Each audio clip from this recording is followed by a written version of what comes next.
Hi everyone, it's Monica here at Happy Life.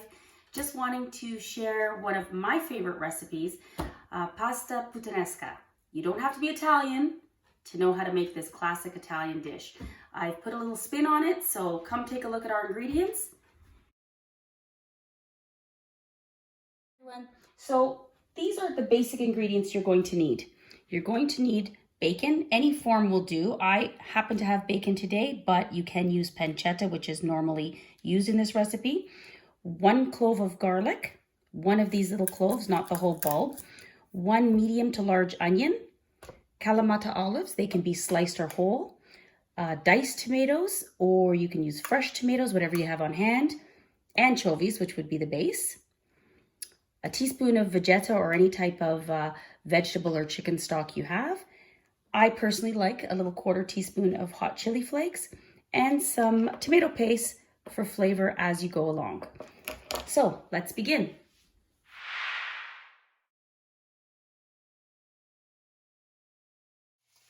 So the first step in this recipe is put your temperature to medium-high heat.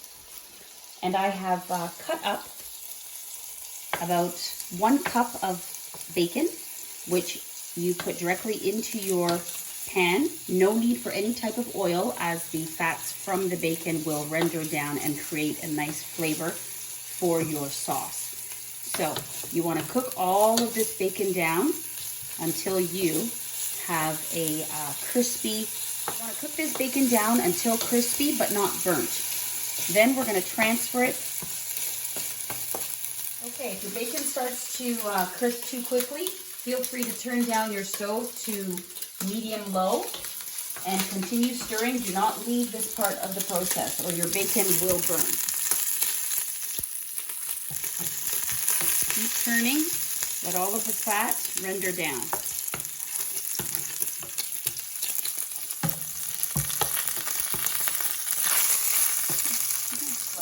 The desired doneness of the bacon, and we are at the fine stage of crispy but not burnt. So I'm going to take out the bacon from the pan.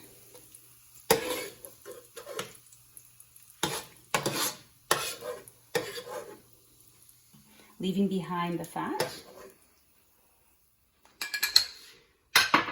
So the bacon probably left, I don't know, about a tablespoon of oil in here. So now what we're going to do is just slightly off the heat so we don't burn the anchovies when they go in. These are Italian anchovies, and this would be 1 fillet or fillet. And I'm going to use, depending on your taste, everybody's different. There's a small one, so I'll use probably 2 to 3. This does not produce a fishy flavor. It actually produces a super delicious, next level, umami, uber kind of a flavor. It is wonderful. If you've never cooked with anchovy, don't be scared. Okay, I'm going to use that many. So probably 3 if you put them all together. Now, anchovies break up and become non-existent when placed over heat. So I'm bringing it back to medium heat. And as you'll shortly see in 1 moment, come on in closer and I want you to take a look at, oops, I must turn this down just a bit more. Don't be afraid to adjust your temperature. Oops, take it off. So my pan was a little hotter than desired. If you break up your anchovy with the back of your spoon, very easy to do. It will blend and become part of the sauce as opposed to pieces of anchovy or fish. So just massage it all into the oil. Great. You're doing wonderful. This is such an easy recipe. Do not be scared. I'm not Italian like I mentioned, but I make this quite often and everybody loves it. So my anchovy is almost disappeared. At this stage, I will add a little bit of olive oil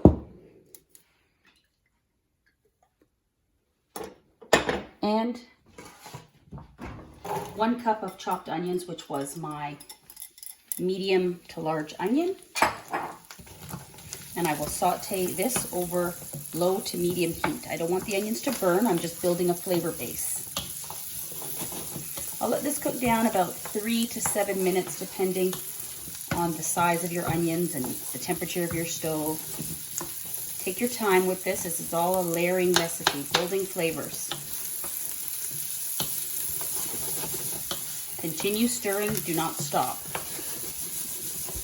Okay, this has been about 5 minutes of saute for the onions, and they're still a bit hard, but they're starting to soften and become transparent.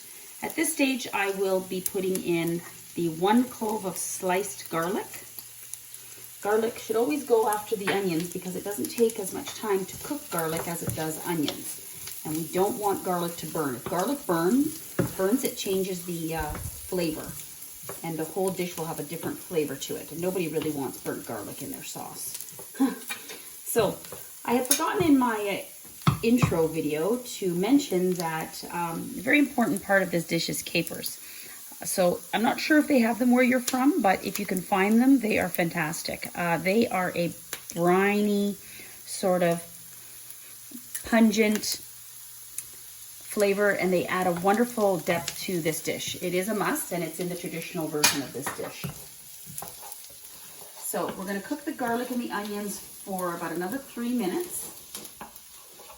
And then the onions and garlic are coming along nicely. It's at this stage that you want to put your diced tomatoes or your crushed tomatoes or your fresh tomatoes. There's no exact science to this recipe. It's very forgiving. So I personally like to use this brand of heirloom tomatoes just because it is not just a regular tomato, but it's an heirloom tomato, and I find that it brings a great flavor. Nobody has promoted or sponsored me for using their product. I just happen to like this product. So now what we're going to do is we're going to turn up the heat to at least medium, and adding and building from this base recipe of onions, garlic, tomato, anchovy, and bacon fat. So here we go. We are going to put in at this stage of the game 1, 2, 3, 4 teaspoons heaping with the juice. You can add a bit more juice if you like, depending on the flavor palette that you feel once it's done. So, olives are in. I actually like a little more olive than this. Feel free to modify to your personal taste. Our capers. 1. These are very strong in flavor. I'm only going to use 2 to 3 little small teaspoons. Actually, they're more of an espresso spoon that I'm using for these capers. That's it. Now, I like a little heat in my sauce, so I have a 1/4 teaspoon of chili flakes, which are going in. You can come in closer and take a look how this is coming together nicely. Now, I happen to have Vegeta here. You can use whatever type of vegetable enhancer, chicken cube, no MSG version. So this is 1 teaspoon of Vegeta. And we're going to see how the sauce breaks down now. The tomatoes will start to break down. The sauce will become one. Because I've used a small can, I realized that I don't have enough liquid to make this a sauce. So my workaround will be I'm going to add some boiling water into this can, about 1/3. And as I showed before, we have a little bit of the tomato paste, and I'm just going to squeeze a good portion in there. Simple fix, very simple fix.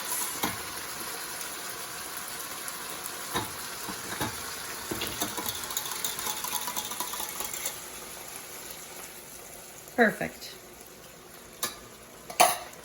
Now, at this point, I will be adding back in our cooked bacon. And this will now simmer for 20 minutes. I'm going to reduce the temperature to low. And I will cover partially and let these flavors get to know each other a little better. And in 20 minutes, we will have a beautiful, flavor-rich sauce. Stay tuned. I'm a seasoned cook just from experience and love of cooking and love of wanting to eat. So I just thought it would be really nice to share this video with you. I never really estimated all the steps that are needed to make a dish. But if you put 100% of love into your cooking and you decide that it's something you want to do, then I think anything's possible. So like my channel stresses, be positive, have good intention, and do what you love, most importantly. Don't be scared. So as proof, we are in the process of making a wonderful sauce, and I will let you know the outcome shortly. Take care. It's been about 8 minutes and the pasta sauce is coming along nicely. Tomatoes are breaking down, flavors are getting friendly. At this stage, you are free to taste and see if you need salt. The reason I didn't add salt before was because we're dealing with anchovies, which are naturally salt, and bacon that's salted. So you can taste this at this stage of the game just to see. It does not need any salt for my taste. However, you are more than welcome to salt at your own desired taste. It is quite spicy, so if you are not a fan of spice, you can omit the 1/4 teaspoon of chili flakes that I did at the beginning. That's all up to you. So we're gonna cover this again and let this cook for another 15 or so minutes. In the meantime, I have a pot of water attempting to boil and 1 pack of pasta. It's a 500 gram or it can be a 454 gram depending where you're from. This amount of pasta will make enough for 4 people. So this sits well in the fridge for a couple days. So if it's only 2 of you, then you can have this at another day or cut down the recipe in half and make it for 2. This recipe meal will make for 4 people. So if you're wondering who my fantastic videographer is, hi Dominic. Hello. This is my husband Dominic, and he is assisting me in my YouTube channel. And just so, I'm not sure if you noticed when he was videotaping that we do not have backsplash on the back of our kitchen. This is a project that Dominic has wanted to undertake himself. So as I am waiting for my food to cook, he is measuring up the wall for a new backsplash that he'll be installing this weekend. I will take the reins on that video and we'll post that to our channel as well. Stay tuned. Bye, Dominic. I've just realized that there's not enough liquid in this sauce that I would like. So I have a little trick that my grandmother taught me. This was one of her favorite recipes, and she put in a lot of sauces and stews when she needed a bit more volume, as opposed to water, because it's very flavorful. So this is just your original V8 vegetable cocktail. And I don't know if people are used to cooking with it, but my grandmother cooked with it for years, and she was born in 1927. So I'm pretty sure that if it worked for that many generations, it's gonna work for me. So this is my little cheat that I do. So take a look at my sauce. It may look saucy, but you know, I've got portion for 4 to go in this with pasta, and it doesn't seem a bit saucy for me, but I want to have sauce with flavor. So I can pour this directly into our pot, and if I have any remaining boiling water, I can, oh, maybe I don't. A little bit of mess, that's okay. And I'm just going to rinse out the can and put that in. Now, this will not only create volume to my sauce, but it will just deepen the flavor. You will not think of it as being vegetable juice inside a sauce. It'll just make the flavor punch and pop. So trust me when I tell you, it's not a bad cheat, and you can use it for anything. You can use it for any type of stew or sauce or whatever has a tomato-based background. Feel free to use this as your little cheat. Water is almost boiled.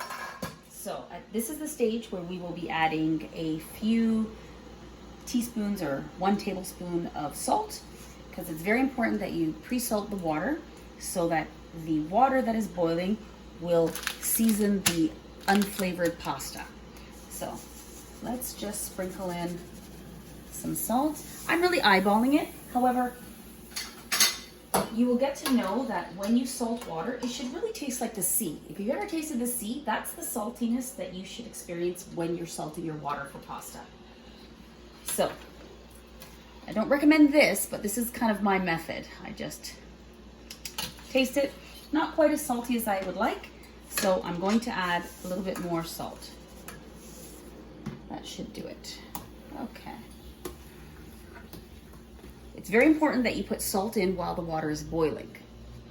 As I found out in my earlier years of cooking, that if you add salt to a pot of cold water and then bring it to a boil, the salt could burn at the bottom of your pot. So that is a mistake I learned from trial and error, and I'm just trying to help others not make the same mistake. So my water's boiling. My sauce is simmering wonderfully and is actually ready. So you can even at this point, you can turn off your heat and leave the lid on to keep the ingredients inside warm. If you find it still cooking, you can remove it from the heat. Okay, so let's add our pasta to the water. Remember, I said this meal is for 4 people, so you can judge the recipe as you see fit. I'm not very good at this. Aha! First try, good. I saw this on a cooking show one time and thought it looked good, and it makes the pasta separate as you put it into the water. As you can see, it's sinking right in because we don't want our pasta to clump and stick together. We want each individual strand of pasta. I happen to have used linguini. This recipe typically calls for spaghetti. I just happen to have linguini on hand. So with my separator, you can use many separating items. You can use this, you can use a meat prong. Anything with any type of prongs is good for this. And you want to separate the pasta at this stage so that nothing sticks while it is first put into the water. The reason that I have such a big pot filled with water is because you want to make sure that all of your pasta has room to float around and not stick together. If you have a small pot with a little bit of water, your pasta will stick and it will ruin all your efforts. So take that little tip and always use a large pot of water with lots of water. Okay, this should cook for, so it depends how you like your pasta. Usually the recipes will tell you al dente how long it will take. This particular brand of pasta requires 8 minutes for al dente pasta. Anytime you buy an Italian pasta and they give you a cooking time, it's always going to be for al dente. If you like it softer, then you need to cook it longer depending on your own taste. So this pasta has been cooking now for about 3 minutes, and we'll touch back and see what happens in a couple more minutes. Pasta is ready. Here's another little trick. We never know what's going to happen at the end, and if all of our water gets absorbed or all of our sauce is not enough for the amount of pasta. So as another precautionary tip, I will often take a cup of the pasta cooking water and reserve that just in case. So we're off. We're going to come over to our strainer and we are going to strain the pasta. Whew.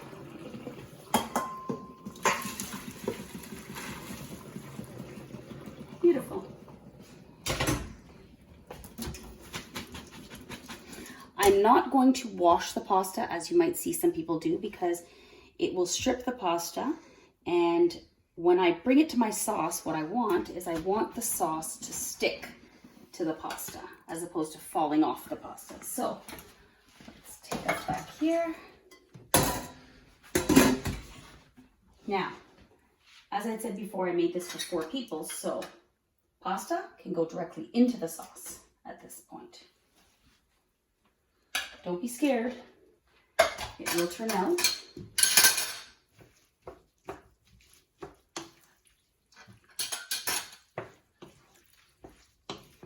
Mix all of the onions and olives and bacon and capers, and all of the sauce gets mixed together.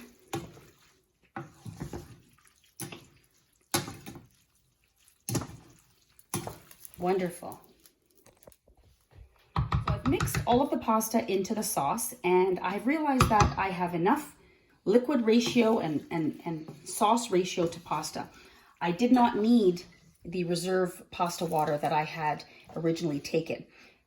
But don't miss this step. It's always good because you don't want to get caught with not enough liquid and having to use tap water, because tap water is not flavorful. I mean, if I wanted to, I could even pour a bit in here and mix it around, and it'll give you a little bit more liquid.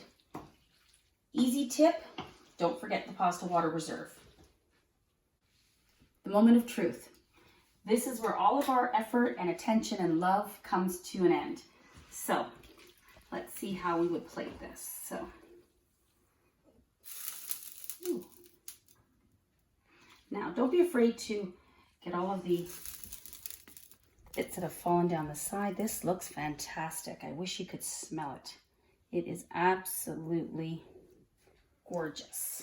So now,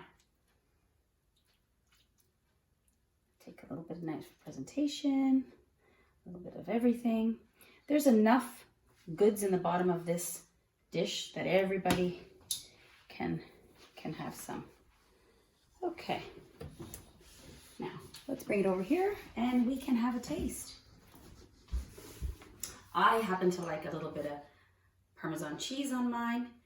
Some people are skeptical because they say anything with fish should not have it. It's your own personal taste. So let's dig in and see how it tastes. Ooh, looks fantastic. So I'm gonna add a little bit of everything and we'll see how this turns out. Ooh, that's a little much. Oops, sorry people. Let's take a look and try.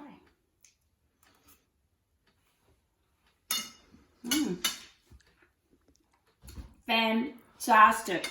So for all your hard work, let's see what Dominic thinks.